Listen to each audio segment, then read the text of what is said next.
పక్క రాజ్యంలో ఎవరో ఒక మంచి పండితులు ఉన్నారంట, ఒక ఋషితుల్యులు ఉన్నారంట, మహాత్ములు ఉన్నారంట.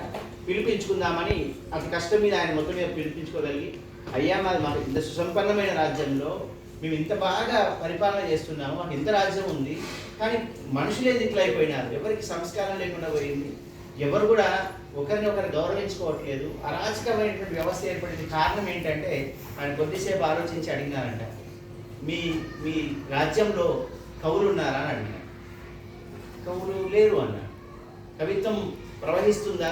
కవిత్వం ఎక్కడ ఉందంటే కవులు లేరు, కవిత్వం లేదు. సాహిత్యం ఉందా? సాహిత్యం లేదు. పుస్తకాలు ఉన్నాయా? పుస్తకాలు లేవు. చదివేవాళ్ళు ఉన్నారా? చదివేవాళ్ళు లేరు. అందుకని ఇంత దరిద్రం తయారైంది. ఏ రాజ్యంలోనైతే కవులు ఉంటారో, ఏ రాజ్యంలో అయితే కవిత్వం ప్రవహిస్తుందో, ఏ రాజ్యంలో అయితే పుస్తకాలు చదివే వాళ్ళు ఉంటారో, ఆ రాజ్యం డబ్బులు లేకున్నా సరే చాలా సంస్కారవంతంగా ఉంటుంది.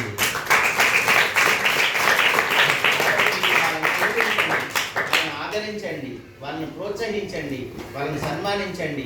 అప్పుడు మీ రాజ్యం చూడండి, ఒక 2-3 సంవత్సరాలు ఎంత మారిపోతుందంటే, కళ్ళు తెరిచిన రాజు అప్పుడు తన రాజ్యంలో కొంతమంది చదువులు, ఇంకా పక్క రాజ్యానికి వెళ్ళిపోయిన వారు మహాపండితులు పిలిపించుకొని తన రాజ్యంలో మళ్ళీ చదువు, సంస్కారము, సాహిత్యము, కవిత్వము, పుస్తకాలు ఇదంతా విస్తరిస్తే ఒక 5-6 సంవత్సరాలు 10 సంవత్సరాల్లో మళ్ళీ చాలా ప్రశాంతమైనటువంటి రాజ్యం, ఒక సుభిక్షమైన రాజ్యం, గొప్పగా ప్రజలు జీవించే రాజ్యం, మనుషులు గౌరవించే రాజ్యం ఏర్పడిందంట.